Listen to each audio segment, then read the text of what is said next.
Good morning, everybody. It's Tuesday, July 28th, 2026. My name is Don Swanker. I'm going to call the Jackson County Board of Supervisors meeting to order. To my left, I have Mike Steinitz. Good morning. To my right, I have Nan Flegel, Bjorn from IT, Lisa from the auditors. First up is visitors and citizens. Anybody in online or in present in the gallery would like to address the board today? I see we have Michael Miller back and Brittany is from the press is online. So hearing none, we'll move on to Becca Fulop from the zoning administrator. Good morning. Good morning. This morning, I am proposing a resolution regarding the temporary moratorium on high-density computing and data processing facilities.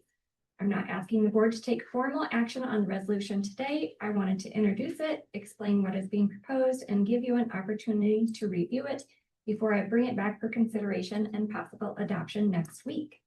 The county's current moratorium was established by resolution number 1142-09-09-2025 and is scheduled to expire on August 31st, 2026. The proposed resolution would continue that moratorium without interruption, update the terminology, and expand its scope to cover the broader range of high-density computing and data processing facilities that the Zoning Commission is currently reviewing. The draft ordinance is substantially developed, but there is still important work to complete. We need additional legal, technical, departmental, and agency review on matters such as noise and vibration, cooling systems and water use, groundwater and karst protection, backup generators, emergency response, road impacts, setbacks, decommissioning, financial assurance, ownership transfers, inspection authority, and enforcement. After review with the county attorney's office, the proposed duration would be 1 year after signing. The moratorium would end sooner if a final county ordinance becomes effective before that date, and the board would retain the authority to terminate it earlier. The proposed resolution also clarifies that the moratorium applies only in unincorporated Jackson County and only to approvals within the county's jurisdiction. It would not apply to ordinary office computers, accessory server rooms, telecommunications equipment, or similar technology that is subordinate to another principal use. The resolution has also been revised to directly reference the current moratorium resolution and to make clear that the moratorium would continue without interruption. I would like to bring it back next week for formal consideration and possible adoption after you've had the opportunity to read through it and raise any questions or requested changes. Basically, you changed the date on the last one we said.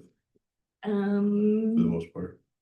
The last one you signed? The last moratorium resolution. Yes. Yeah. Yes. So just kind of an update here. So we are gathering information still. I mean, I have consistently sent Rebecca stuff that either come back from base camp or other counties that participate and, weigh in on it, if you will. We're still learning. Mm-hmm. So we've gathered some good information, something that, oh, well, maybe I never thought of that. And it's probably, so we are working on it, of course. And there's, like you said, the municipalities are separate from us. So I don't know how close we are to rewriting our current draft. I know there's changes that had to be made. We talked about penalties and such, Mm-hmm. things like that. And last week we had something out of base camp. I can't remember what it all entailed, but it was kind of interesting. A couple items that we never really thought of, but Right. We're still working on it. So The information is coming in a lot more now through base camp, and they've set up a specific, the county zoning base camp, specific just for data centers. And so then they're just kind of weighing in on that. There's been representatives that have gone to the National Association, and there was a lot of information that came out of that. yeah.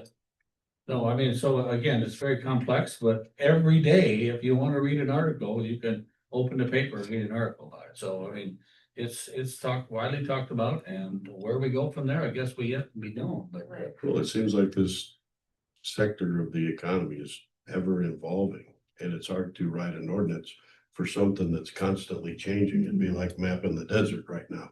Yeah. You can't do it. It's only just a snapshot. So. Yeah, we don't want to jump and have ours go into effect before we're 100% ready and we know all the different, there's avenues, it's anything new, we gotta learn all about it and make sure we're hitting all the avenues that For sure. we need to protect Mhm. our citizens. And definitely, everything that comes through, then we get it with more research and Right. look into it and see if it would be pertinent. So can you tell me, are we any closer to changing our draft right as we have current draft that was? Our draft, the way it looks now, is it just needs some final, Right, the way it seems. I agree, and I've Um, had people from the public weigh in on that, and I've sent them to the county site to read them. He said, you are leaps and bounds ahead of most people, so Mhm. Yeah. I appreciate mostly that very fine-tuning. much. Yeah, and just changing some certain things, but yeah, substantially, I'd say the zoning commission has worked really hard. Yeah, and I appreciate that very much, yeah. So very good. They've done a great job. Sure. So we'll look that over and, Look forward. I guess bring it back on. Anything else? One other thing, I wanted to briefly update you on a utility scale solar tour that I attended on June 16th at the Rock Creek Solar Farm in Clinton County. The tour was organized through Iowa State University's Iowa RSTEP program, with Todd Bowman from the Center for Rural Affairs helping bring the group together. NextEra representatives led the tour along with several contractors working at the site. There was a good mix of people in attendance, including Clinton County Supervisor Jim Irwin, a representative of Farm for Power, Ben Davison with Jackson County Energy, and staff from Johnson County Planning and Zoning, to point out a few. The NextEra representatives and the contractors who answered their questions appeared to understand that these projects affect nearby residents and indicated that they try to address concerns and minimize impacts where they reasonably can. The tour gave me a much better real-world reference point as we continue evaluating utility scale solar regulations and potential projects in Jackson County. So that will be the next ordinance that we start on, either in August or September will be the. That's for the weary right now. Right, yeah. Again, it's just We'll end up on- information we're gathering and we're doing our best, but it don't happen overnight either. Then you'll cap it off after that with battery storage? Yes. Wow. Yes, yeah, they might kind of run simultaneously, because they're kind of very Pretty similar. similar, but yeah. Yeah. What's the next animal we don't know about yet? Yeah. And then, yeah, there'll be something after that, for sure. Awesome. So, well. Appreciate keep the up work good they're work. doing, I really do, they stick with it and come up with it. I know it pays well, but we appreciate the work they do. Any questions for Beck? Thank you very much. Keep up the Thank good you, work. have a good day. Next up, we have Elizabeth Townsend with the Environmental Health Director for Departmental. Good morning. How we doing? You guys want copies of reports? I didn't send them the last. If you have a copy, if you don't, I do. that's okay. I know paper. Well, you already got it printed off. Thank you.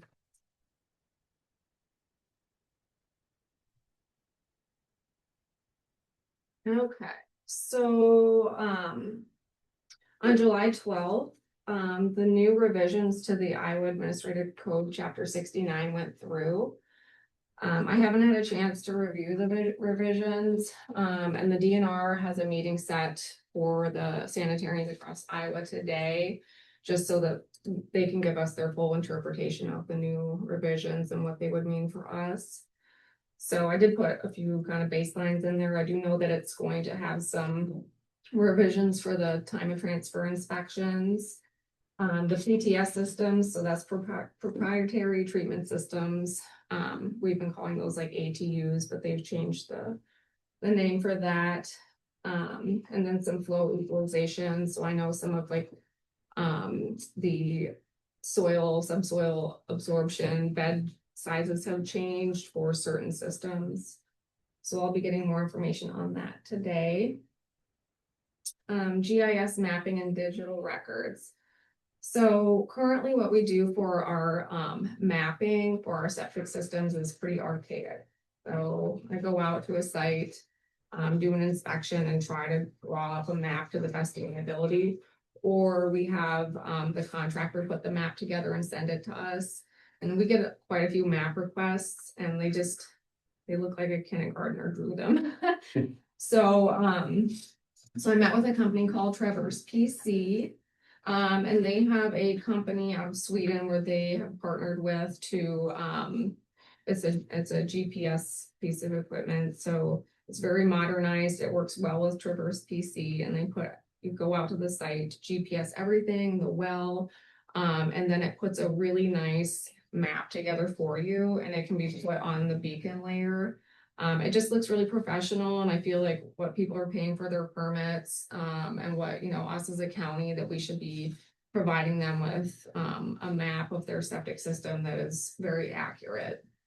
We do have an older piece of, equipment that could be used, but it's several years old, and when I spoke with, the Traverse PC, they said that it would be more difficult to use. So I think it may be getting close to like 10 years old.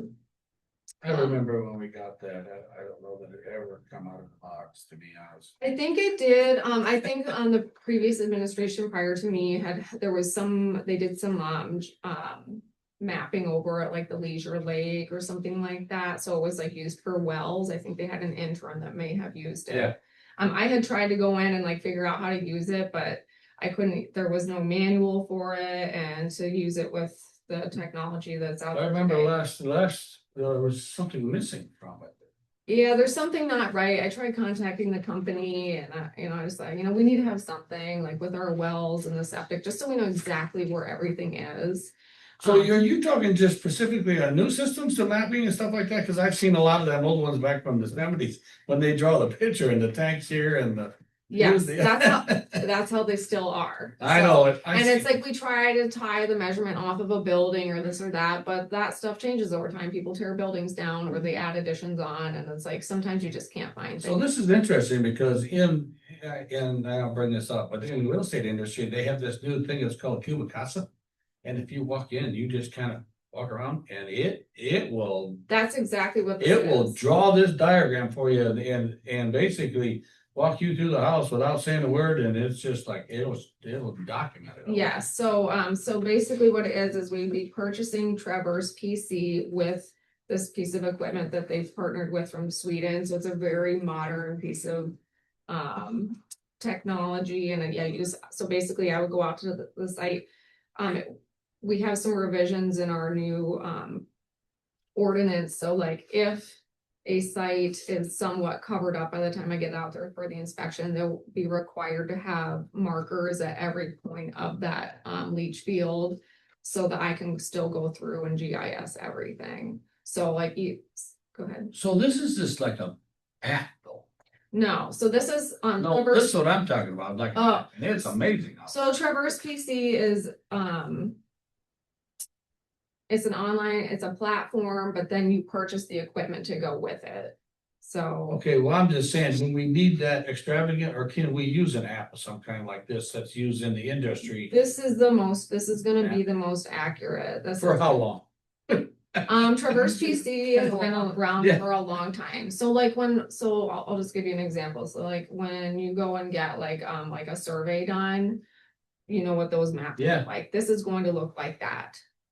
So it's like $1,000 a year. We do have to do a purchase of the equipment, which is anywhere depending on which one you want, and we will be getting the basic one. They range anywhere from like $2,000 to like $5,000. So we would be getting a more basic one around like $3,000. So I've looked at lots of different companies. This is the best one that I've seen. I've met with them. I'm really impressed. There is a learning curve to the portal and all that, but they've got assistance. The leach field and stuff all being marked out and stuff, you go out and you map it. Do the people get a notice that, hey, you can pull the sticks out at some point, or? So yeah, I would give them a notice. There you go. Or the owner would be responsible to pull them out. Yeah. Interesting, yeah, we were always gonna put a layer on the GIS of Yeah, where the septics are, where the wells are, yeah. that's all work in progress also. Yeah, so it's just kind of there's a lot more to it than just throwing a layer on there. So yeah, we would start with this, and then once we have that Traverse PC and start doing it, then we Yeah. can build that layer in and have that on there. So it should be helpful for us, contractors, homeowners, real estate. I think that, just to kind of see where stuff is, it'd be helpful for our zoning administration so that, you know, when they go to issue a permit, maybe I don't even need to do a review at that point. They can simply measure to see what their setbacks are. So I think it would be really helpful. So honestly, I would like to see some of these that were done, you know, I mean, I don't know if other counties are using them. Of course, I don't wanna be the guinea pig, but I don't wanna. No, we're not that, there are other counties in Iowa that use this, and there's some of the ones that do have that GIS layer Yeah. with the septic and the Yeah. well. Do you know, can you send us, I'm not asking you to recall it right off the top of your Yeah. head, but could you maybe send us some information, then we can go out and look and see? Yeah, I mean, do you want, am I needing like approval to purchase this, or, I mean, it's like gonna be under $4,000. Is it in your, I don't know, is it in your budget? Do you got money for it? Yes. It's not in my. Yeah, I don't budget, have but a we problem money with for it, if it's on the up and up and all that, I'd like to see a version of it. I can send you like what it would look Look like, like. and I can send them I can ask them which other counties are using it.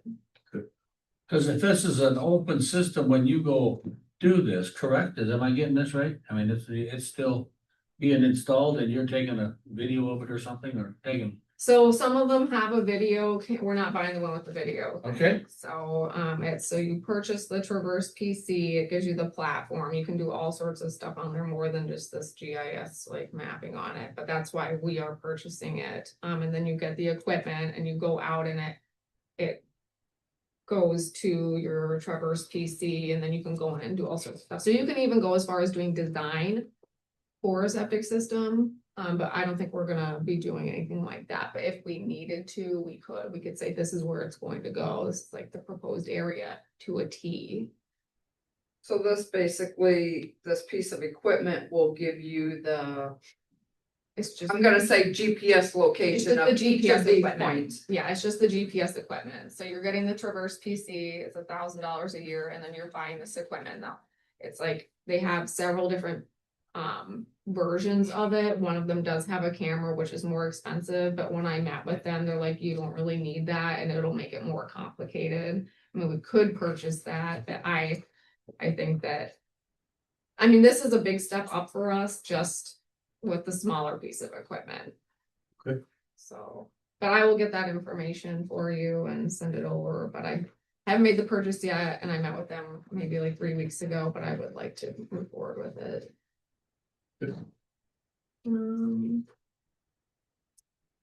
Virtual inspection. So we've started our virtual inspection program. I've only sent out maybe a handful of these inspections to our contractors. The company that we got for the platform, they initially like put the inspection together for us based off of our inspection list that we have, and it just was not working well. So what I'm doing is I'm sending it to the contractors, asking them to complete it and then give me feedback. So like the first 4 that went out, they were confused. They were like not filling it out while they were there. They were like trying to upload information and pictures afterwards. And I'm like, no, you got to read the instructions. And so then, you know, they're like, well, there's a lot of questions and they're all mixed up. And we tried combining multiple types of inspections into one to make it easier, and that didn't work. So, I went in, and the last one we did was for a sand filter inspection, and I changed it to make it primarily photographs. So we're asking them to take pictures of each component as they do the install, because otherwise I would have to stand out there for 2 days and watch them to get a full view of what's actually being installed. So the last one with the photographs worked well. I did have a meeting with the company yesterday. They have a new, I guess, how would you say it, like person that's there to assist me if needed. And he's very good. He's very interested in what we're doing, and he's going to sit down with me sometime after the 7th, and we're going to really put something good together that's a little bit better than what I have. Because I told him that we were kind of running this as like a pilot for the DNR over the next year or 2. So he's gonna help. We're gonna continue to make improvements on it, and hopefully by next year it would be something that's better than what it is. But these are, again, this is something nobody else has, so we're just kind And of, we can sell rights to it, is that what you're saying? I don't know. Somebody's like stole my idea yet. I'm serious, if we're working with the DNR, I appreciate, yeah. Yeah. Our soil evaluation program, so I've kind of cut back on doing the evaluations. We purchased the equipment last year through our grant program, the private well grant. And I've tried really hard to kind of keep up with it, but it's extremely time consuming for one thing. So initially I was like, oh, I'll go out and do a test and it'll be fine. But the soil testing can take anywhere from 30 minutes to 2 hours to complete. Initially, we were thinking we were going to get this hydraulic machine, which all of a sudden we couldn't get. So here I am still pounding a post into the ground. Sometimes I'm running across situations where I can't pound the post in properly. So it's just kind of not working the way I was hoping. And again, time consuming. I've had a lot of people after me, like, when are you going to get out to my property? And I have to explain to them, well, there's either weather delays or I'm, backlogged and can't get out there. So I've kind of pushed it back towards our soil scientists that were doing it previously.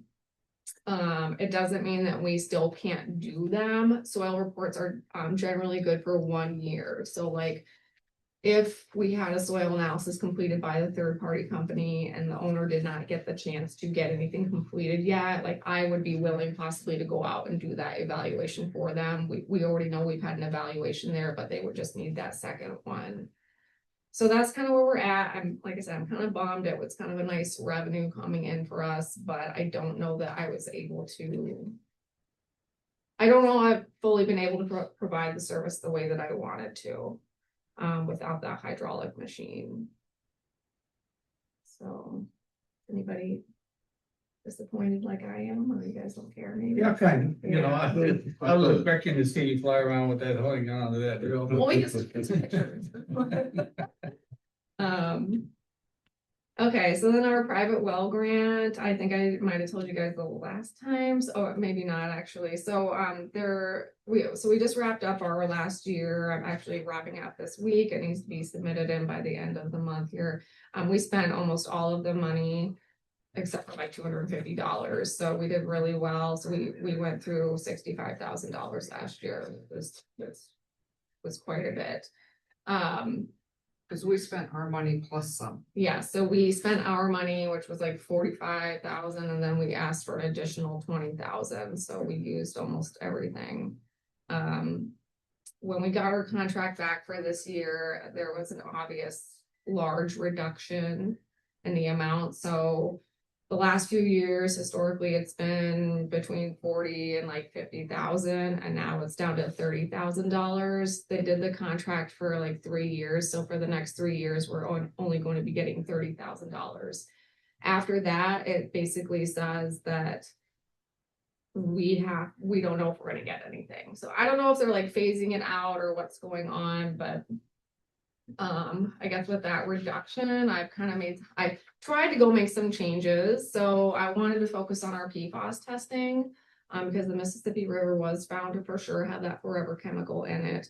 So I wanted to do testing along the river there and see whose wells might be contaminated.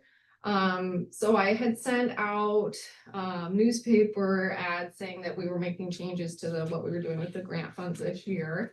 And then I had a meeting with the DNR, and we were like one of like 5 counties selected for this other grant that covers PFAS. So this other grant that the DNR got received is $1 million grant. They're still waiting for their work plan to be approved, but we would be able to test up to 25 wells in the county. And if they come back positive for PFAS, the DNR would pay for those individuals to get a reverse osmosis to treat that PFAS. So I asked them, I asked the HHS, I said, do you want me to like not do the PFAS testing? And it sounds like they want us to kind of hold off on it and allow this other grant to cover it. But with just 25 wells, I mean, I'd still like to get more information on which wells are contaminated out there. So I will still do the PFAS testing through the private well grant, but I'm not going to restrict it just to that. So, but because of the reduced amount of funds that we're getting for the private well grant, we are going to limit it to not anybody and everybody just getting a free water test. So on the website, we're very specific about which wells are eligible and why. So will we still do water testing for a fee? Yeah, so there's a $40 fee. So if anybody wants just a regular annual test, they can pay us a $40 fee, or they can go to the local laboratory, or they can contact the state hygienic lab. Our fee is very good. I mean, we pay $25 for a test kit and we're charging 40. So that's our time to go out there, to collect the sample. It's our gas. I mean, it usually takes, I would say, anywhere from 30 minutes to an hour to go out and do a water test, a single one. And then there's obviously the clerical end of it, because we still enter that into our DNR database. So I know that after I put the Our out. expenses, that's for sure, but yeah. Yeah, I mean, honestly, it should be more, like, if you go somewhere else, like, it could be $100 to have somebody come and test your water, but we're doing it very inexpensively. And as soon as I made that change, we still have people calling in and they're willing to pay that fee. Yeah, no doubt. I mean, Yeah. honestly, this well testing is a big deal, you know. Yeah, I think if we, get through the grant year, or we're getting, like, at the end of the quarter, and we're like, oh, we're not spending enough money, then, we could do something like open up a month to anybody. If they want the test, they can, we can go out and do them. So we're just gonna kind of play it by ear, because I don't want to go through that money too quickly. Like, I still want reconstructions and things like that to be available for people. Other than that, I mean, that's kind of all. I mean, we've just been busy with our regular day-to-day inspections, working with the zoning administration on new builds. And so really it's just, this year's been kind of dedicated to trying to continue to make improvements and efficiency to the department. So this revision to the code is interesting, especially the time of transfers and the separation distance is gonna be. Yeah. Any indication of what they're doing there as far as time of transfer and So, I mean, this came out at just like the worst time. This is like our busiest time, and it came out on the 12th. I haven't even had a chance to look at it. They've moved some of the stuff from this code to another code, so it's not even in there. So I'm not even sure which other code it's moved to. So, that's why I was kind of waiting for the DNR to sit down and give me their interpretation of this, and what they would like us to do. So that so it means is effective though, so the It is changes are effective. effective, okay, so Yeah. if we do a TOT at this point, it we needs have to to follow abide these by the new rules. revisions, which we Yes. don't know what they are. Oh, not yet. Makes sense. But we haven't had any TOTs come through yet, so We will. yes, probably today. And the separation distance is interesting too, I mean, if Yeah. that's Yeah, I mean, we've rated more had or less, some, you know. so it's gonna be less, I do know that, and I know that we've had some properties, up in Bellevue and some of those subdivisions up there that we've really just had some issues with, and I think Nan can, she wants to speak to that, but, where we're just struggling to fit systems in without variance, so luckily the new revisions are gonna make it a little bit easier. When you get them figured out, just forward them on, right? I know. Yeah. So, but yeah, once I know everything, if you guys have any questions, please feel free to reach out. One last thing, the Board of Health approved, last Tuesday, the new, revised, ordinance that we have for our on-site wastewater. So this is, I don't want to say revised, it's a new one. So we're getting rid of our 250 and 88 that are still out there. This will be taking its place. So I plan on bringing that to you guys by September 8th. So I just have to go through that process to get that. Are you talking to gray water or what are you talking? Wastewater? So this is our ordinance. So we're following ordinance 250. And it's older. I think it was back from like the Frank days, and there's just been so many changes. Like, we've gone through 2 code revisions since then. And so this just aligns a little bit better with like what the state is doing. And then it kind of puts some more stuff in there with like our virtual inspections that were already approved by the DNR and the state attorney.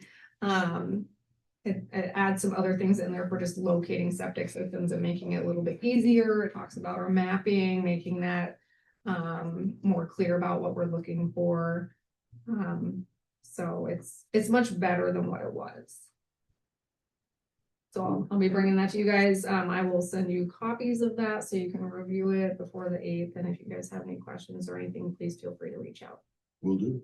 And again, we're trying to work really hard with a couple residents up in the Bellevue area that I feel really bad. The one couple just bought a place recently and found out that their septic is bad and they don't meet any setbacks from wells to septics and. So this is just so you guys, so this is a subdivision that is south of the Dressler subdivision. Okay, so in the Dressler and Spruce area, we did the water project last year. That was completed. Before they completed everything, the water was offered to the subdivision south of them, but it was gonna be at their own expense. Well, nobody wants to pay for it. So I would like to really push for them to go on the Iris water system, even though they don't want to. It's just going to be the best long-term plan for all of them up there, and for us. But so that's kind of like the discussion that the Board of Health had. It was talking about the water and the capability to, there's no capability for them to annex into the city, but there is the capability for them to hook onto the Iris water. So I don't know where the Board of Health will go with that. I don't even know if we can force them to go on, other than if we plug the wells or something like that. Well, if they go on, the wells would have to be plugged. Yeah, but we talked about different alternatives, but as it stands right now, we're looking at variances. So, which is not ideal. Which isn't ideal. Well, there was a large contribution from USDA and the other programs, so I don't know if anything like that's available. Again, they should have included the older part of that Mhm. south division there. Yeah, We met with these people and Originally, they were asked and nobody really wanted to, and then later on, a few people kind of expressed interest in it, and at that point, it was too late. yes, And they were basically told that it would have to be at their own, they could go on, but it would have to be at their own expense Yes. because the grant and all that was already done. yeah. I know there's like a row of houses just north of offshore. And the majority of those are on shared wells, and I know that there's been some plans for new construction over there, and they are not gonna meet setbacks. And the Board of Health has already said that they're not gonna give variances for new builds on these smaller lots. I think what we were looking at with those other houses was, the exception was, it's an existing structure that they purchased and, wanna live there, so they don't, it's not like they're tearing it down and wanna build some big house right there. So anyway, those houses just north of Dressler's that bump up to that property line, I'm gonna say that they should probably go on the city water. They're on an older shared well, and I just don't know how. you still have to have a right of way to come through from the south to get there, correct? So they would come for the Iris water, they would just come in from the west, I believe, because it's right there. I'm trying to think where it bumps. It's coming in off of we're It's along 395th though, where it comes in. where Secondary Roads is gonna be going in and making that. Right, It's gonna yeah, be right in over absolutely. there. Yeah, Mhm, so then they'd have to go east and back north. correct. And again, these setbacks are important because you obviously don't want your septic system contaminating your water systems and. Right. And I did reach out to, and Nin was on some of these emails, but when I reached out to Iris, I was like, hey, what's gonna be the cost for these people to connect to this water system? And, they didn't really give a full answer, but I do recall it being around $20,000, maybe $10,000 to $20,000 per connection. So, it's gonna be close to or less than if they had to drill a new well, because that was another question. Somebody's like, well, can I drill a new well if I need to? Well, probably not. Like, I don't know that the board is gonna approve any new wells being drilled out there, just because of the circumstances. But anyway, it's still just kind of in the phase of lots of discussion. There's currently, the review of possible variances. But a lot of Fun. Yeah. Any other questions for Elizabeth? Thank you very much. All right. Thank you. Have a good day. Yes, me too. Next up, we have Becky Chapin, Human Resources. How we doing today? I'm good, how are you guys? Not Good bad. morning. Coordinated outfits today, I see. Most of us. You, not me. You got the memo? No logo. Okay, I just had one quick thing for you today. So because we are a public body, that maintains a self-insured health care plan for our employees, we are required to file an annual certification and financial summary with the Iowa Division of Insurance, which is also required to be completed by a third-party actuary. We can't just attest to them ourselves that our funds are solvent, so we have to give all the information to an actuary. They have to develop all the information that goes to the insurance commissioner. We had a contract with Nyhart to perform these services that expired after fiscal year 25 reporting requirements. So I'm here today to ask for a motion to approve a new 2-year agreement with Nyhart to provide 509A actuarial certifications for fiscal years 26 and 27 in the amount of $3,100, including authorizing the chair to sign the agreements. I would make that motion. I would second. Got a motion by Nan, second by Mike to approve motion of a new 2-year agreement with Nyhart to approve 509A actuarial certifications for FY 26 and 27 in the amount of $3,100 and approve chair and auditor signature. Any other discussion? All those in favor say aye. Aye. Aye. Those opposed? Motion carried.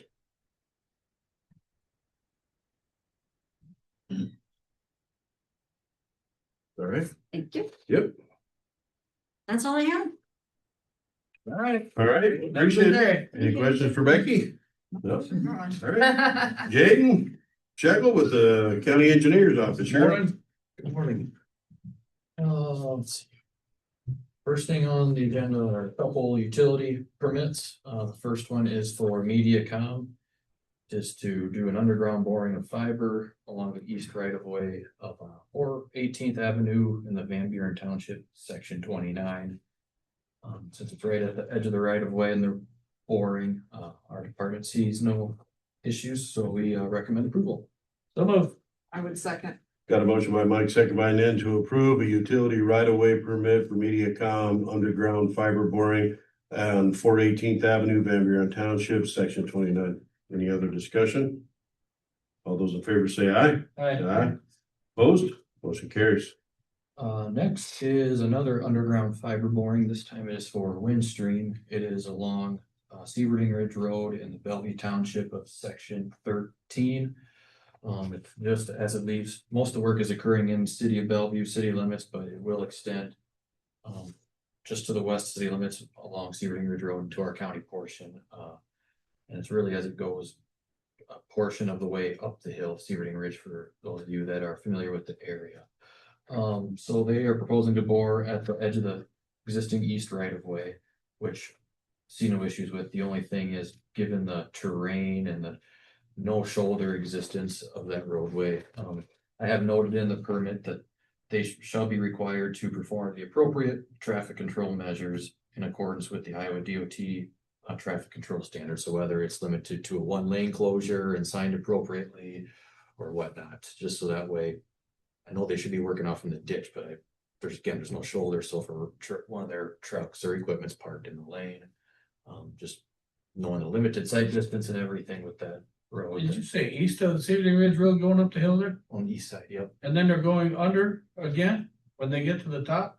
Is that where they're going? No. I think to an existing handhold they have Okay, there.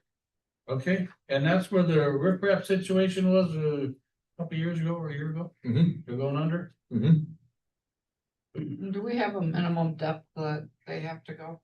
I want to say it's 36 inches. For all underground communication. 30 inches for communication cables. I wish them luck going up that hill. Yeah, it's gonna be nothing but bluff and. Yeah. A motion to approve. I would second. Got a motion by Nan, second by Mike to approve a right-of-way utility permit for Windstream underground for underground fiber Bellevue Township, section 13, Sebring Ridge Road. Any other discussion? All those in favor say aye. Opposed? Motion carries. Last but not least is a right-of-way purchase agreement for our upcoming bridge replacement on 189th Street. DOT project number BROS CO49 parent 102-HJ-49. So this is currently on the December letting. This is with our federal aid bridge replacement money, but in order for that bridge to be replaced, it's obviously gonna be a longer bridge, but then also the grading, which is pretty common with most of our projects like this, of this magnitude. So this is the purchase agreement for the purchase of additional right-of-way via permanent easement for said project. It's covers a little over half an acre, 0.52 acres, with the total price for the easement of $2,915. And it's just one landowner only. How do you come up with that valuation or the price? There, Seems reasonable for half an acre. so yeah, there is an appraisal process that goes through where we find comparables. It's in here somewhere. It goes through the comparable sales of the area of like type, like for example, for a year ago, we had a Chenoweth. All that was floodplain, so there was a comparable sale within a floodplain, because that is reduced the amount of cost per acre. This one's not floodplain, I don't believe.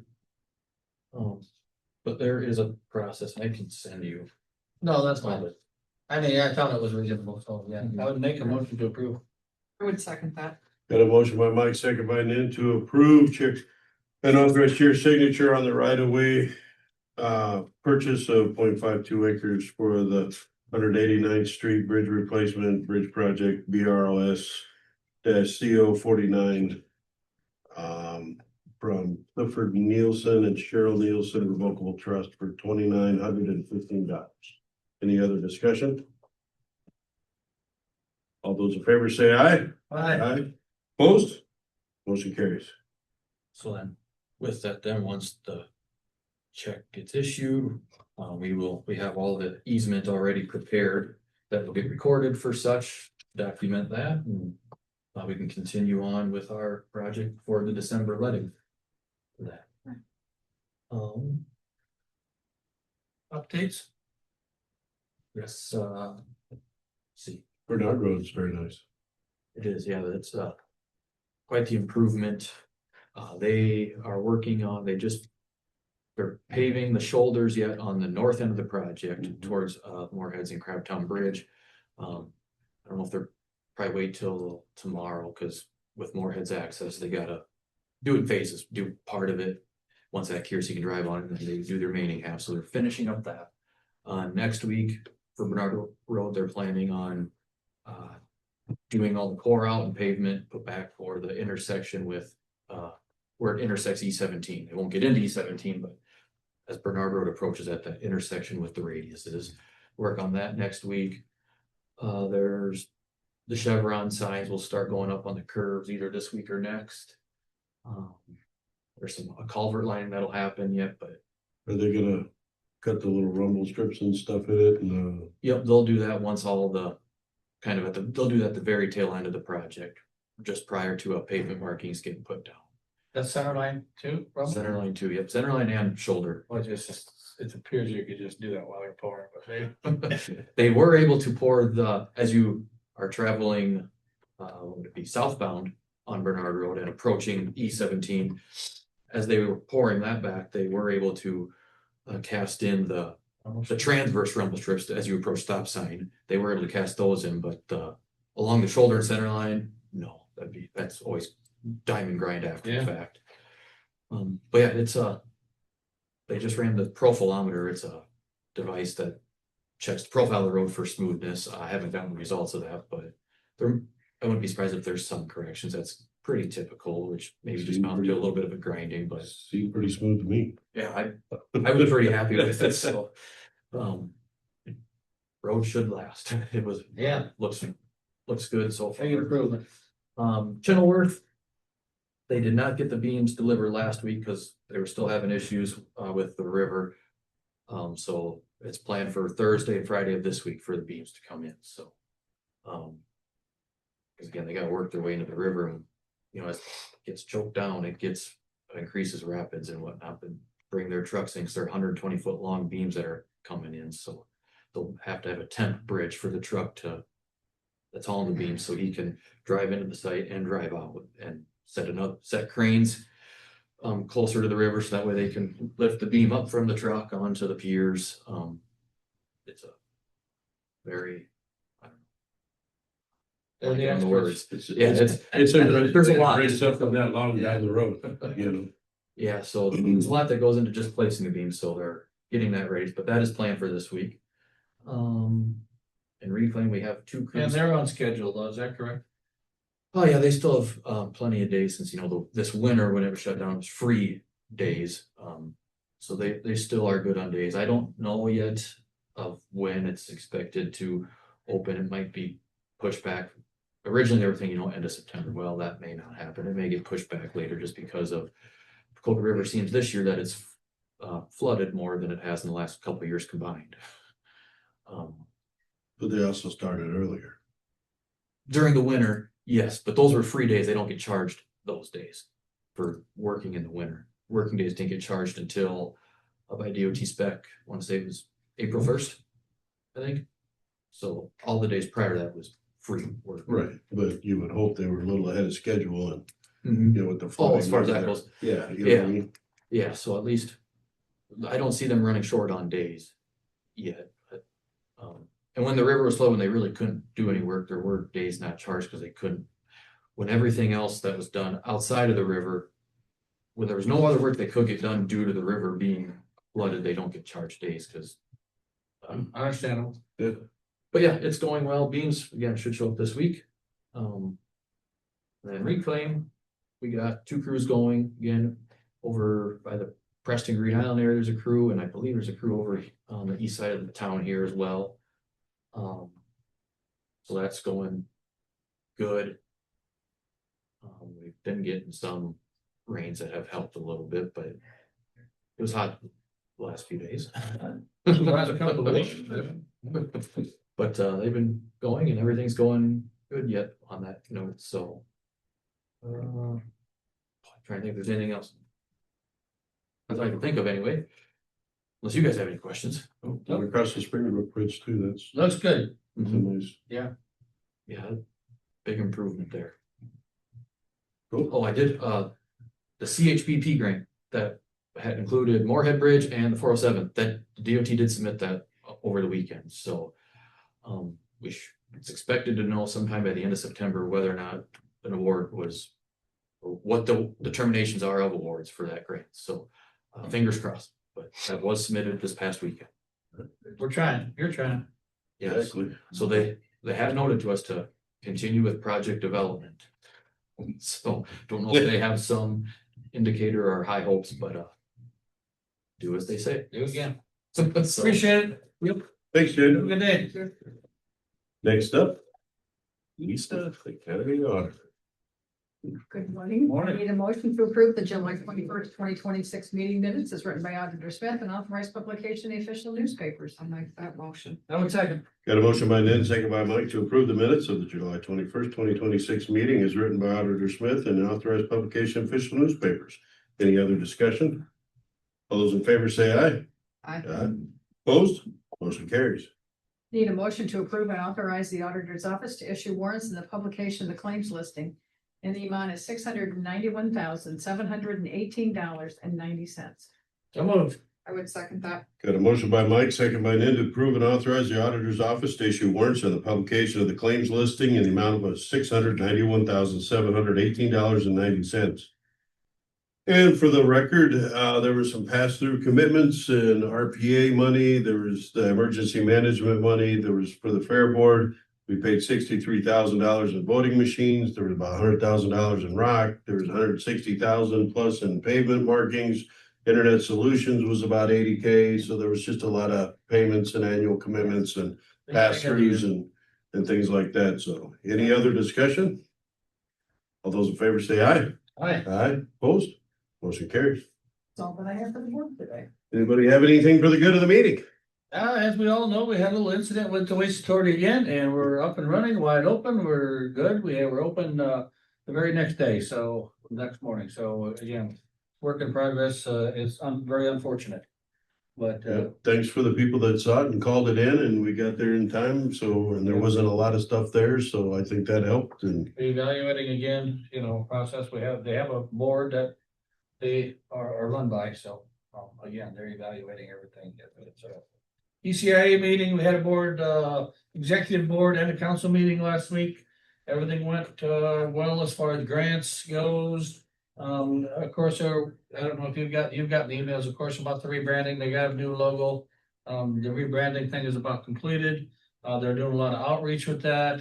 It was May's, year, evaluation, so the director was evaluated, staff, board, executive board, council, and herself evaluation, so, all in all, she's doing a good job with really good job with the ECIA director position, so. Everybody seemed to be very happy and, went pretty well. My boards and committees this month, took the month off. Yeah. So, Schedule looks light. hearing none, nothing else for the board. And no further business, I'd make a motion, we adjourn. I would second it. Got a motion by Mike, second by Nan to adjourn. Any other discussion? All those in favor say aye. Aye. Motion is approved. Everybody have a great weekend. Enjoy the fair.